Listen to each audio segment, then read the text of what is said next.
হরে কৃষ্ণ। যে সমস্ত জীবেরাই জীব হত্যা করে খাদ্য গ্রহণ করে তারা দেখবেন একটা সবসময় ভয়ের মধ্যে থাকে, অর্থাৎ তারা সবসময় ভয় পায়। কিসের ভয়? মৃত্যু ভয়, দুর্ঘটনার ভয়, বা কেউ মার্ডারও করে ফেলতে পারে বা দুর্ঘটনায় মারা যেতে পারে। এই ভয়টা তাদের মনের মধ্যে লেগে থাকে। কেন এই ভয়টা লাগে? কেননা যেই জীবকে তারা হত্যা করে খাচ্ছে সেই জীব মরার আগে ভালো করে তাকিয়ে দেখে এবং সে বুঝতে পেরে যায় যে এইখানেই আমার মৃত্যু নিশ্চিত, এবং সে তখন ভয় পায়, প্রচণ্ড ভয় পায়, কিন্তু তারপরেও মুক্তি নেই।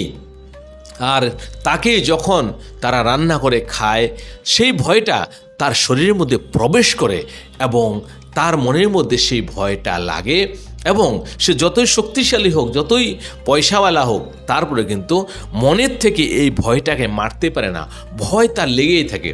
এক্ষেত্রে আপনি দেখবেন যারা নিরামিষ ভোজন করে তাদের চোখের মুখের দিকে একটু ভালো করে তাকিয়ে দেখবেন যে ভয় বলতে ওদের মধ্যে নাই।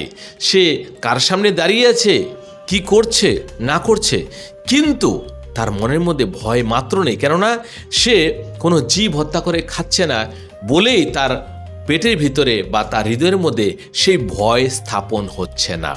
সেজন্য যদি আপনিও তার মধ্যে একজন হন যে আপনি জীব হত্যা করে খাচ্ছেন এবং সত্যি সত্যি আপনি ভয়ার্ত, আপনার একটার একটা ভয় লেগেই থাকে, সে আপনার হোক বা পরিবারের কারোর জন্যই হোক, তাহলে যদি পারেন জীব হত্যা বন্ধ করে দিন।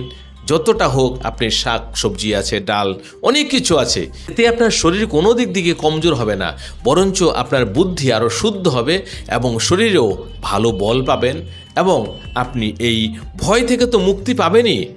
অনেক সময় দেখা যেতে পারে আপনি মৃত্যু ভয়কেও ভয় মনে করবেন না, যদি ভগবানের কৃপা হয়ে যায় আপনার উপরে। হরে কৃষ্ণ, হরে কৃষ্ণ। ভালো থাকবেন।